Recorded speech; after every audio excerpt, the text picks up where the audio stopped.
안녕하세요, 수족관 착시입니다. 여러분, 영상 보시기 전에 구독과 좋아요, 알람 설정까지 눌러두시면 유튜브 라이브 빠짐없이 보실 수 있습니다. 형님들, 제가 이제 구피를 수입한 지 벌써 한 15달 정도가 됐어요. 15달. 제가 이제 그동안 수입을 하면서 느꼈던 점과 축양하는 방식이나 뭐 열대어와의 차이점, 이런 거를 좀 소개를 시켜드리고 제 성적을 좀 보여드리고 싶어서 카메라를 켰습니다. 처음에는 제가 이제 사실 이 커피씨 그룹에 들어오게 된 거는 메다카를 하고 싶어서 들어왔었어요. 근데 메다카를 하러 들어왔는데 처음에 이제 제가 캘리코피아라는 붕어 전문 업체에 가서 캘리코피아에 가서 붕어를 처음으로 제 눈으로 처음 본 거예요. 그 당시에 저는 이제 구피만 하던 놈이어서 그거에 대해서는, 그 붕어에 대해서는 진짜 생각도 안 하고 있었어요. 저는 원래 메다카를 좋아하던 사람이었고 그냥 메다카나 받으면은 좋겠다라는 생각으로 갔었는데 제가 처음으로 이제 이이다 유금을 보게 됩니다. 너무 예쁜 거예요. 이렇게 예쁜 물고기를 저는 살면서 본 적이 없어서 붕어를 해야겠다라고 마음을 먹고 알지도 못하면서 무작정 붕어를 사게 돼요. 붕어를 수입을 진행하게 됩니다. 그래서 처음엔 진짜 여러분들 어떻게 생각하실지는 모르겠는데 제가 뭐 오란다, 난주, 유금 이런 거에 대해서 진짜 아무것도 몰랐어요. 솔직히 유금이랑 오란다 차이도 모르고 진짜 아무것도 몰랐어. 그런 무식한 상태로 수입을 시작을 하게 되면서 제가 이제 죽인 붕어 값이 대충, 저는 이제 항상 기록을 해놓는데 거의 그랜저 한 대 값은 제가 죽였어요. 상상해 가세요. 제가 붕어에 대해 무지해서, 열대어 하시다가 붕어 하신 형님들은 이제 공감하실 거예요. 열대어의 세계관과 붕어의 세계관은 완전히 다릅니다. 진짜 아무리 열대어 잘하던 사람한테 금붕어 시키면은 처음에는 누구나 시행착오를 겪어요. 그래서 제가 몸소 물고기를 이 방법 저 방법 써가면서 죽여가면서 계속 저만의 데이터를 쌓아서 이제 열심히 축양 방법도 바꿔보고 검역 방법도 바꿔보고 붕어 맞이하는 방법도 바꿔보고 막 먹이는 것도 바꿔보고 진짜 안 해본 게 없을 정도로 열심히 붕어를 해봐요. 그러다가 이제 지금은 잘하는데 제가 아직도 샨슈니 시키하고 진주리는 무서워해요. 이 두 종은 제가 가지고 와서 살려본 적이 없어요. 그래서 제가 늦여름부터는 축양 방식을 바꿨는데 사실 이 전까지는 그 전에 축양했던 방법을 적용하다 보니까 얘네들을 살린 적이 없거든요. 그래서 여러분들은 저를 어떻게 생각하시는지 모르겠지만 저는 물고기를 진짜로 좋아해서 장사를 하는 사람이라 샨슈니 시키 같은 경우는 죽으면은 사진을 찍어서 영정사진으로 만들어서 밤에 스팸에 소주를 마시면서 책을 봐요. 내가 뭘 잘못했는데 이 샨슈니 시키가 죽었을까? 내가 어떤 부분이 모자랐을까? 얘는 도대체 왜 죽은 걸까? 그런 생각을 하면서 공부를 하면서 계속 이제 축양 방법을 바꿔봤어요. 그래서 올 늦여름부터 축양 방법을 바꾸기 시작을 했어요.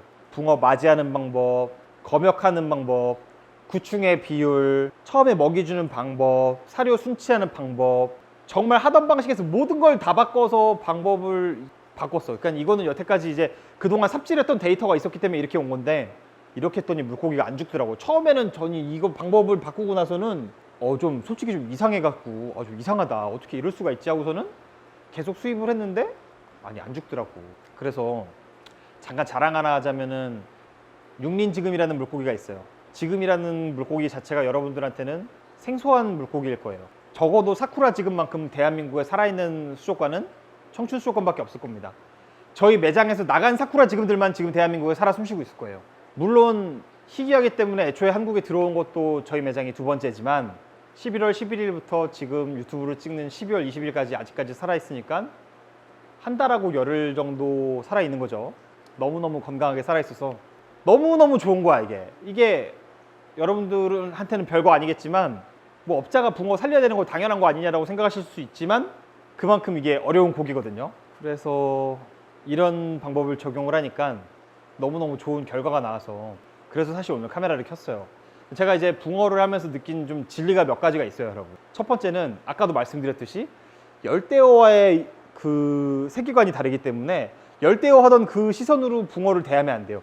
그래서 이제 한 번은 이렇게 좀 감수를 하시면서 키우시는 분이 좀 이렇게 입문하는 그런 좀 적응의 시간이 좀 필요하다고 생각이 되고, 두 번째는 저 또한 이제 붕어들 한번 알을 받아봤어요. 알을 받아봐서 치어도 키워보고 이제 이걸 가지고 좀 어떻게든 만들어 보겠다 이런 꿈을 가졌었어요. 왜냐면은 여러분들이 아시겠지만 저는 구피 매니아 출신이에요.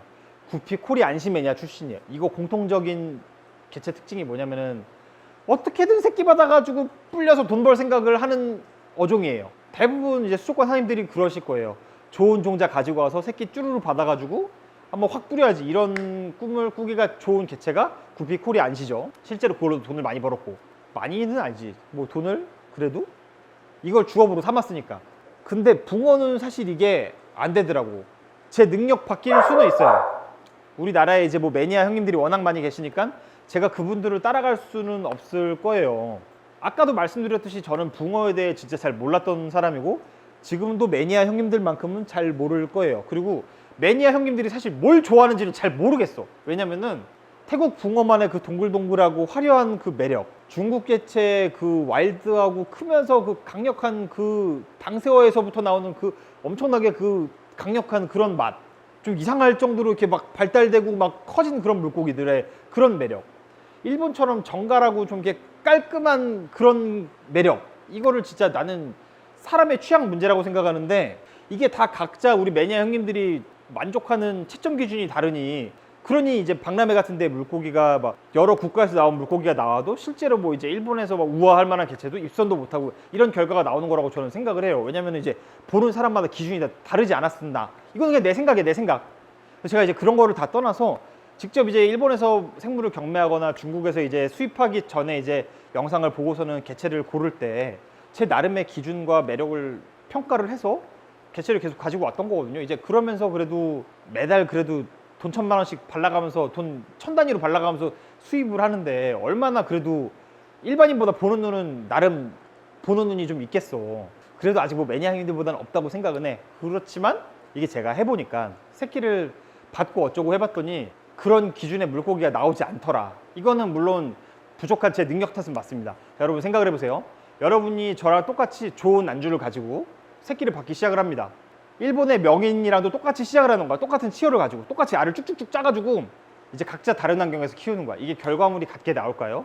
요즘은 파파고 번역이 잘 돼 있으니까 여러분들이 검색 엔진을 통해서 일본에 있는 뭐 아메바 블로그나 야후 검색 엔진 이런 것만 통해도 진짜로 좀 많은 정보를 볼 수가 있고, 괜히 명인은 명인이 아니다라는 걸 저는 이제 대가리가 터지고 아는 거죠. 왜냐면은 아까도 말씀드렸듯이 저는 구피, 코리, 베타, 안시, 새우 어떻게든 새끼 받아서 먹고 살아야지 이런 생각만 하던 놈이라, 붕어도 보자마자 우와 이거 새끼 받으면 한 10,000마리 나오겠네? 이거 내가 다 키워서 완전 개부자 돼야지, 이런 생각을 가지고 접근을 했는데, 공부를 하면 할수록, 그리고 제가 키워놓은 꼬라지를 보고 알면 알수록 그게 안 된다는 걸 깨달았어.